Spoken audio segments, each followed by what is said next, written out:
lapangan pekerjaan di Jepang, bidang keperawatan lansia, kemudian perhotelan, pengolahan makanan, pertanian, perikanan, ada 14 itu, nanti saya kasih listnya. Jadi itu berdasarkan ke 14 itu nanti calon-calon yang akan berangkat ke sana itu setelah dilatih di sini harus mencapai kemampuan bahasa Jepang yang bagus dulu. Itu ada di dalam bahasa Jepang itu ada standarnya, itu sekarang sudah lebih banyak ragamnya. Ada JLPT itu Japanese Language Proficiency Test. Dari JLPT itu ada 5 tahapan, N1, N2, N3, N4, N5. Nah, untuk magang ini tidak diwajibkan untuk mencapai N berapa, tetapi tentu saja ini kan perlu untuk komunikasi. Nah, kecuali kalau untuk perawat itu minimal N4. Ya, untuk perawat. Jadi yang terendah itu N5, N4, N3, N2, N1. Nah, untuk perawat itu wajib N4 atau yang lainnya lagi ada JTEST atau NATES, ya, itu ada macam-macam tes yang di standarnya itu standar Jepang, diselenggarakan oleh Japan Foundation. Selama 1 tahun di Kuningan kerjasama dengan Kuningan sendiri kan ya. Kenapa selama 1 tahun ini kan udah dimulai dari tahun lalu, udah berapa orang tenaga kerja yang ikut bergabung? Kalau yang ini baru kita, kalau untuk ini ya, kalau itu kan untuk bidang tadi pendidikan yang sudah 1 tahun. Kalau di Jawa Barat sendiri selain Kuningan? Ya, itu kita di Bandung sudah mulai mengadakan ini, dan kita sudah mengirim berapa orang ya, ada sekitar 20 orangan itu ke daerah Hachioji di Tokyo, kemudian ada di beberapa daerah di. Kalau bukan Jawa Barat ada 27 kota kabupaten, berarti Kuningan kita bilang komitmen yang paling siap atau gimana? Ya, kebetulan sebetulnya ini karena ada network kami dengan Kabupaten Kuningan, jadi kita menandatangani ini lebih dulu, belum dengan yang lainnya. Jadi nanti kebutuhannya berapa tergantung SDM di kita berarti ya? Ya, kebutuhannya tergantung di sini, dan nanti di sana permintaan dari sana. Jadi kita ini kan antara yang SDM di sini misalnya ada sekian banyak, kita siap. Yang penting kita melatih dulu, karena kadang-kadang dari Jepang itu permintaannya itu kita ingin sekian orang misalnya untuk bulan depan. Nah, kalau kita lihat kondisinya tidak siap, tentu kan masa kita harus tunggu dulu, saya mau melatih dulu nih 4 bulan dan 5 bulan kan nggak mungkin. Jadi kita membuat stok dulu, kita siapkan dulu. Nah, setelah kita siapkan baru nanti sambil jalan itu dari sana sudah ada order, misalnya permintaan ini untuk bidang pertanian nih, ada 10 orang misalnya, ada masukan ke pertanian. Terus ada lagi permintaan untuk keperawatan, siapa nih yang mau keperawatan misalnya, atau kita sesuaikan mana yang cocok untuk keperawatan. Jadi seperti itu sistem. Itu biasanya kontraknya berapa tahun? Itu untuk magang itu 3 tahun. 3 tahun, dan setelah 3 tahun, kalau yang bersangkutan masih ingin bekerja di Jepang itu bisa melanjutkan dengan visa yang berbeda, dengan visa SSW tadi, jadi naik level. Jadi tidak memandang gender, berarti terbuka bagi ya, terbuka bagi semua orang, tetapi untuk bidang-bidang tertentu memang itu ada yang ini harus laki-laki, misalnya kayak bangunan, kan bangunan perempuan mungkin ada kesulitan ya, ada perancah bangunan tuh yang naik-naik ke atas, yang membuat scaffolding ya, scaffolding kalau bisa disebut scaffolding itu kan harus naik-naik, itu kan oleh laki-laki. Tahapan seleksi itu seperti apa? Nanti kita seleksi dengan wawancara dan tes akademik.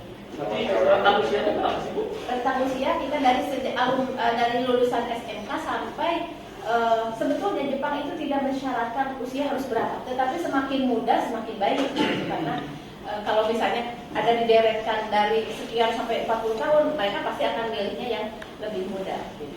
Ini berarti minimal paling tidak kita tentukan sampai maksimal 28 tahun gitu, jangan terlalu lanjut usianya. Berarti itu kesempatan emas Ibu ya? Ya. Lamanya pelatihan itu 4 bulan tadi? Ya, lamanya pelatihan bisa 4 sampai 6 bulan sampai 4 sampai 6 bulan sampai kita mendapatkan nanti kita walaupun di Jepang tidak mensyaratkan tadi untuk Bino itu atau untuk magang itu tidak mensyaratkan harus punya sertifikat N4 N5, tetapi kita usahakan anak-anak yang dilatih itu punya ada sertifikat. Jaminan keselamatan tenaga kerja Bu yang sudah berangkat ke sana sampai saat ini seperti apa? Ya, di Jepang itu selalu semuanya tercover oleh asuransi.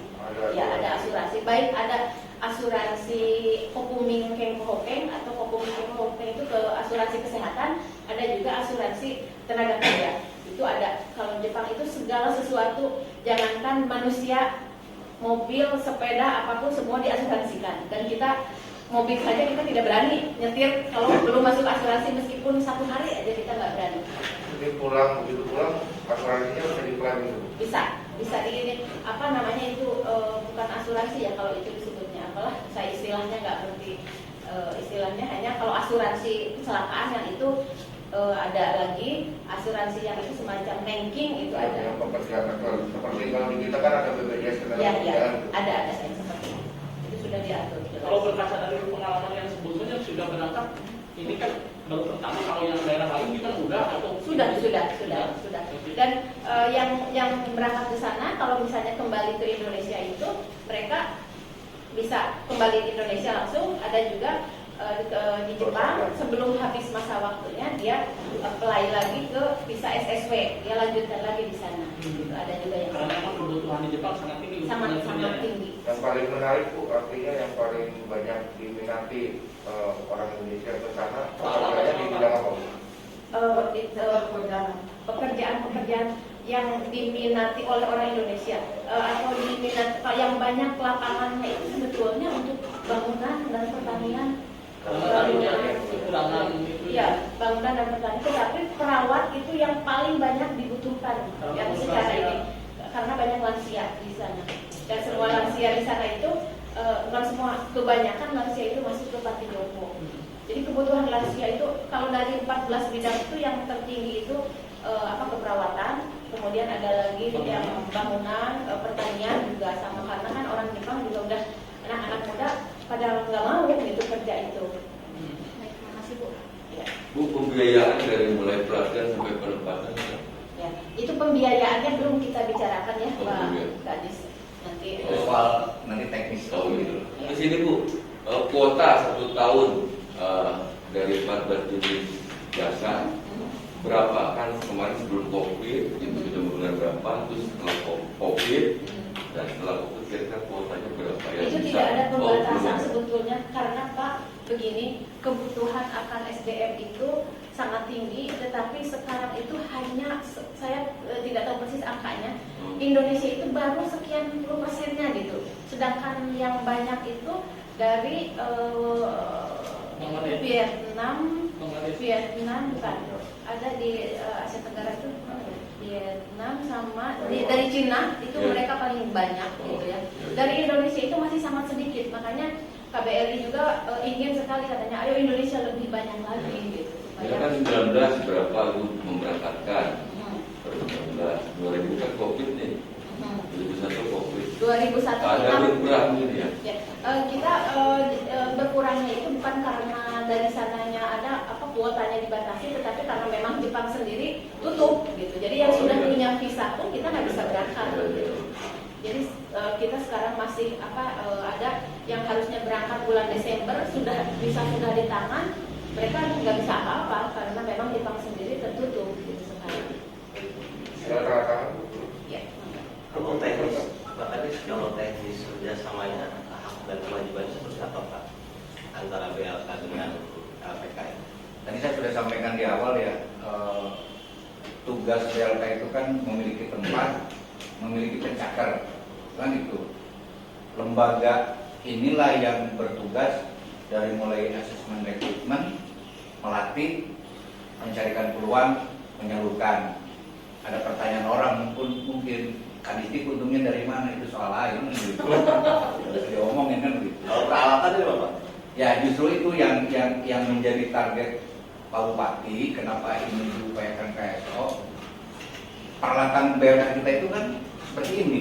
Peralatan yang Ya. sudah tidak kurang masuk dengan kriteria yang Jepang tadi. Ya, makanya kan kenapa dibeginikan semua supaya semuanya terpenuhi dari spek kebutuhan gitu. Ya,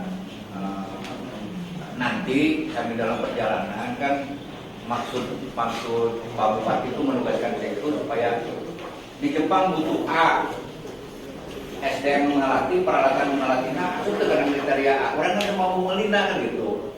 Nah, dengan pola ini bahwa semuanya itu akan terpenuhi di kelas gitu. Dengan dari dukungan swasta yang bekerja sama itu. Jadi semuanya simbiosisnya dari mulai simbiosis peluang sampai ke kebutuhan penyediaan